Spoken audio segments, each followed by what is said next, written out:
Visai neblogas taip pat tai yra Lexusas ES 350 2020 metų, turi 110 000 mylių nuvažiavęs.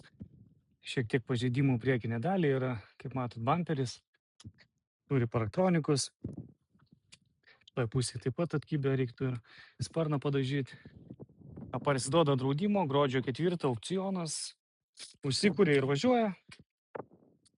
Labai faina, kad yra F-Sporto apdaila uždėta, turi liuką.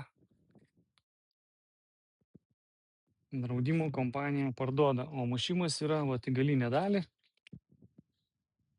Nėra stipriai tikrai.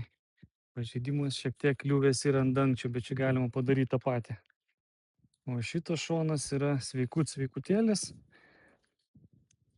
Šiek tiek pamraižymų ant veidrodėlio. Kol kas statymų už nėra jokių pastatyta. Kaip minėjau, gruodžio 4 aukcionas, tamsus salonas, juodos lubos. Na, čia viskas kaip Lexuse. Viskas gerai, patikimai ir gražiai, paprastai. Išlaiko tą savo stilių visada. Tai pabandom užsivesti.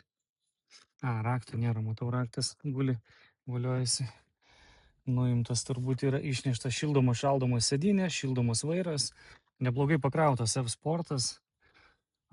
Turi visokių daug pridėta funkcijų.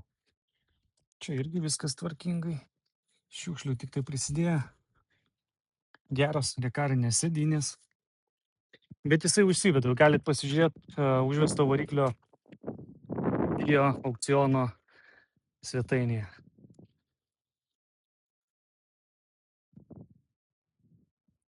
Tikrai neblogai atrodo ir pažeidimai tikrai labai minimalūs.